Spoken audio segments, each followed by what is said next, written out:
Halo semuanya, dengan saya Kartiko. Di sini saya akan membahas mulai dari tips and trick trading sampai dengan bagaimana cara profit konsisten. Ikuti terus video-video saya dan jangan di-skip.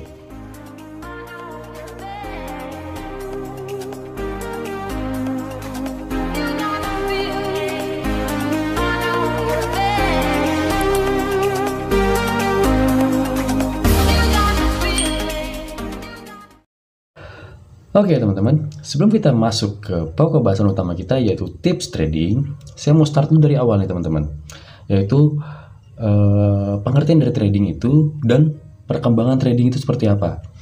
Saya mau bahas ini karena masih banyak dari kita yang tidak begitu paham, bahkan tidak mengerti, dan bahkan salah kaprah tentang trading ini teman-teman. Oke, saya mau jelasin secara singkat aja teman-teman. Jadi trading itu artinya adalah kegiatan tukar-menukar barang atau pertukaran barang atau jasa dari satu pihak ke pihak lain teman-teman. Nah, dari arti yang teman-teman bisa lihat ini, itu sama aja dengan arti dari barter ya teman-teman ya. Ya, mengapa? Ya karena barter itu adalah trading zaman dulu teman-teman. Nah, jadi trading itu adalah barter zaman dulu. Dan barter itu adalah trading. Berkembangnya zaman dan ditemukannya alat standar untuk tukar-menukar ya teman-teman, yaitu adalah uang.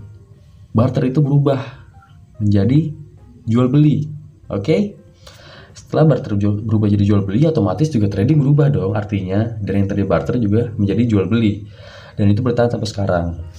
Dan teman-teman bisa tahu jadinya arti dari trading itu adalah jual beli teman-teman. Nah itu arti trading adalah jual beli. Oke? Oke, seiring dengan perkembangan zaman, trading pun juga mengalami perkembangan teman-teman. Mulai dari awal yang tadi barter, berkembang menjadi jual beli. Nah, pas jual beli ini adalah jual beli secara umum ya teman-teman, sangat luas. Nah, pada masa kini, trading memiliki arti tetap jual beli, tapi lebih mengkerucut teman-teman. Yaitu jual beli pada aset keuangan teman-teman. Itu arti trading pada masa kini.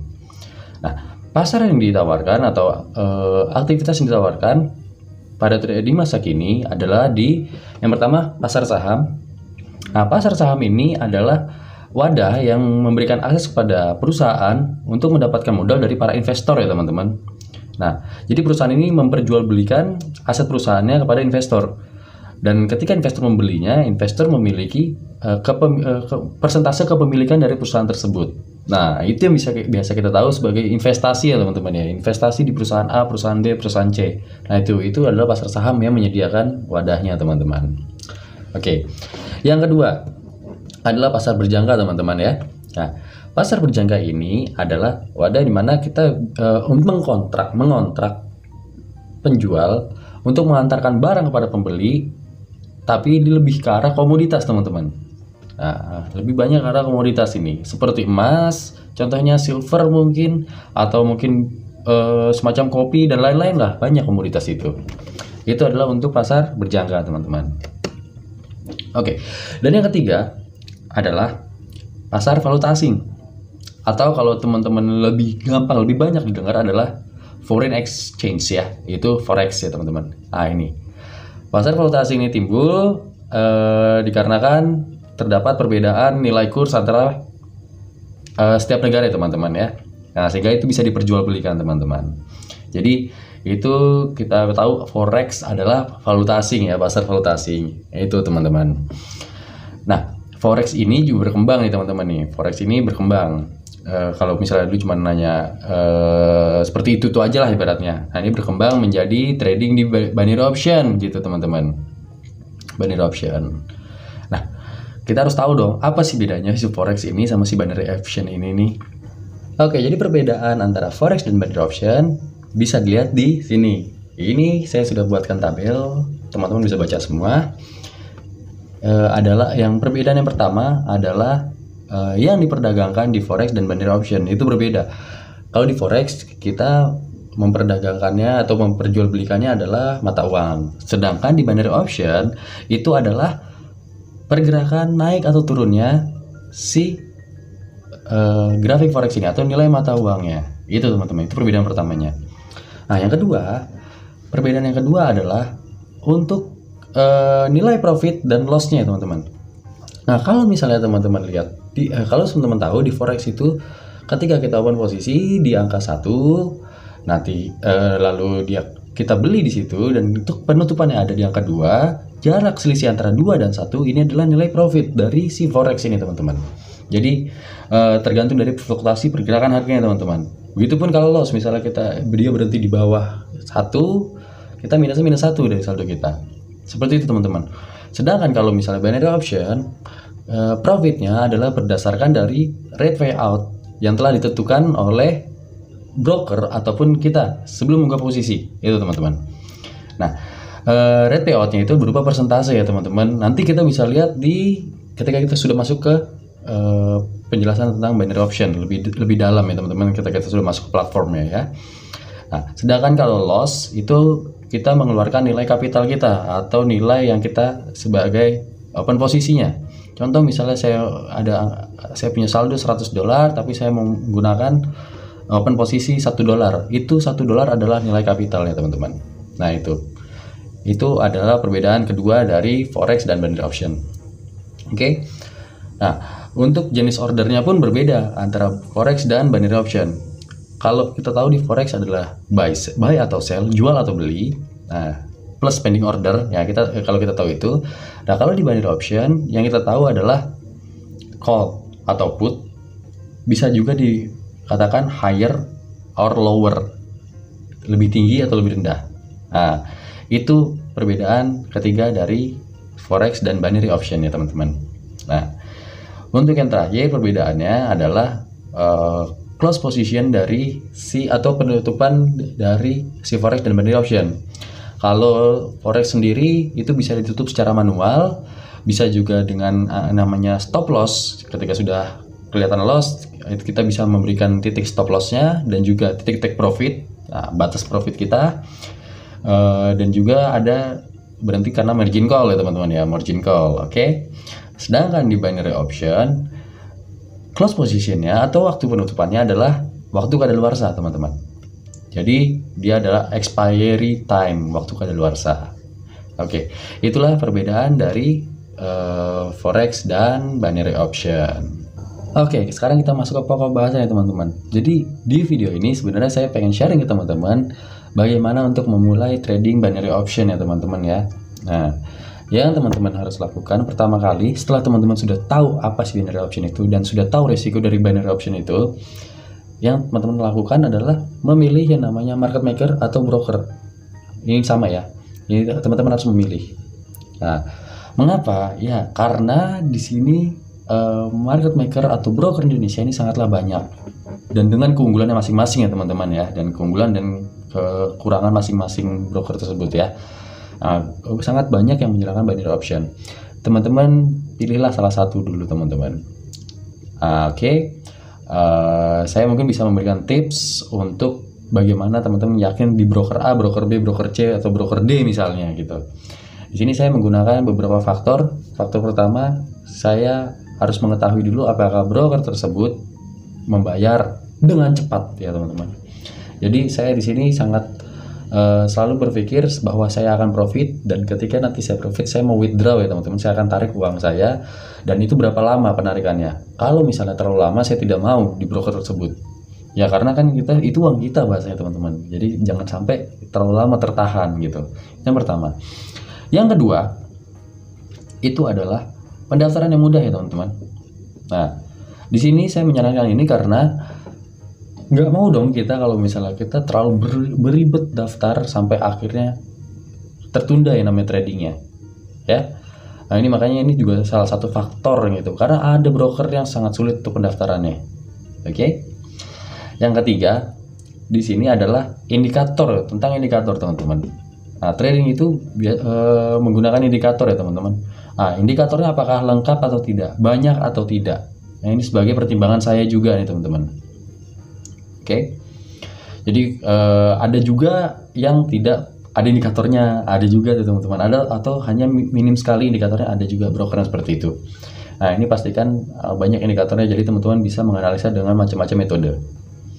Dan yang terakhir, pastikan grafik atau pergerakan dari harga itu tidak jumping atau smooth ya teman-teman ya, atau halus ya pergerakannya. Nah, itu harus dipastikan.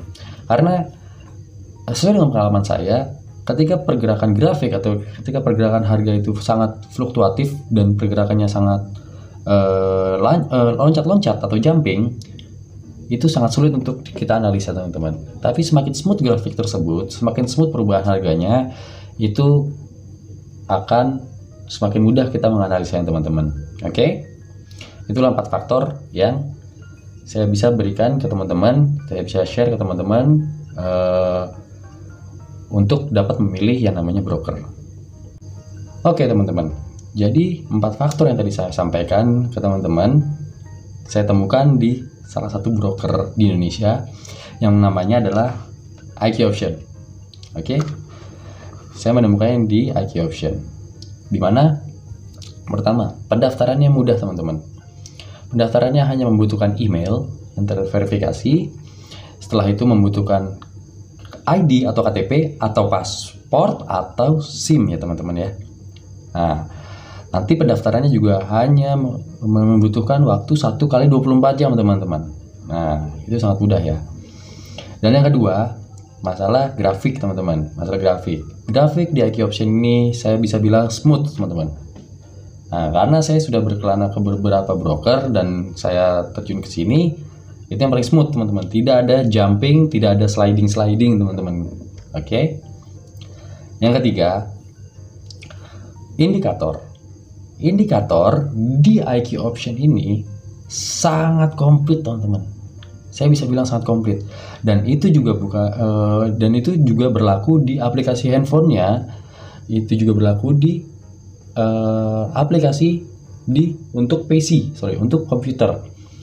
Website, komputer, dan PC itu memiliki indikator yang sama, dan itu sangat banyak teman-teman. Dari yang saya sudah ketahui, saya sudah pelajari mendalam, sampai yang belum saya ketahui juga ada di situ teman-teman. Oke, dan yang terakhir adalah masalah pembayaran atau ketika kita proses withdrawal ya, pembayaran yang cepat ya teman-teman. Nah, saya sudah berpengalaman di IQ Option sudah lama dan saya pernah withdraw itu adalah sehari 3 kali teman-teman, dan itu masuk. Estimasi withdraw adalah 1 kali 24 jam, tetapi aktualnya sering kita withdraw pukul 8 pagi misalnya, pukul 10 itu sudah masuk teman-teman. Sangat cepat sekali untuk proses withdrawnya. Inilah IQ Option teman-teman. Nah, di IQ Option ini juga menawarkan berbagai macam pasar ya teman-teman ya. Ini bisa dilihat ada pasar forex, saham, kripto, komoditas, dan ETF ya teman-teman. Nah, ini IQ Option. Ini saya buka webnya, teman-teman juga bisa open webnya aja di iqtrading.asia/id. Ini teman-teman bisa baca di sini. Ini saya review secara singkat. Di sini ada teman-teman bisa melakukan deposit dan penarikan menggunakan BCA, bank lokal BCA, BRI, Mandiri, BNI, Visa, Mastercard. Mungkin dengan internet money seperti Skrill, Neteller. Nah, seperti itu, bisa juga dengan Bitcoin. Nah, di sini juga kita ada aplikasi untuk PC atau komputer. Nah, selanjutnya juga fitur-fitur di IQ Option sangatlah lengkap ya teman-teman. Di sini ada untuk forex, ini untuk forex manajemen resikonya teman-teman. Nah, seperti stop loss dan take profit itu bisa kita set. Selanjutnya bisa juga sharing dengan trader-trader luar negeri ya, baik di luar negeri maupun dalam negeri, bisa sharing, kita bisa ngobrol, bisa chat. Nah, kita juga bisa tahu yang namanya posisi tertinggi di minggu ini di dunia ya, secara worldwide, secara dunia yang paling besar trading di minggu ini penghasilannya siapa, itu bisa kita tahu juga. Oke, sangat banyak ini teman-teman benefitnya di IQ Option ini. Dan selain itu, IQ Option ini juga memiliki mode turnamen ya teman-teman, mode turnamen. Nah, jadi di situ ada turnamen berbayar, baik ada yang harian, mingguan, bulanan, atau berapa hari sekali, itu ada teman-teman. Itu ada mode turnamennya, dan kita bisa ikut. Itu turnamen umum ya teman-teman. Ada yang berbayar dan ada juga yang tidak berbayar teman-teman. Nah, itu kita bisa ikuti mode turnamen. Oke. Sungguh lengkap sekali ini apa namanya menu-menu yang ditawarkan oleh Aki Option ini. Nah, ini di sini bisa teman-teman lihat broker pemenang penghargaan yang diakui dan dipuji oleh pakar industri yang paling dihormati. Oke. Nah, oke. Itulah cara memilih broker ya teman-teman ya. Nah, teman-teman juga harus baca di sini ada peringatan risiko juga nih. Teman-teman bisa baca sendiri. Oke. Itulah tips untuk trading pada kali ini teman-teman. Nah, sampai jumpa di video selanjutnya. Nanti saya akan memberikan analisa-analisa lebih dalam dan informasi-informasi yang lebih penting dari video ini teman-teman. Oke, sebelum saya tutup, saya juga mau mengingatkan teman-teman bahwa trading ini adalah hal yang berisiko sangat tinggi ya teman-teman. Jadi teman-teman harus gunakan uang bebas dan teman-teman harus mempersiapkan diri sebelum terjun ke dunia trading. Oke, sekian dari saya. Semoga bermanfaat. Salam.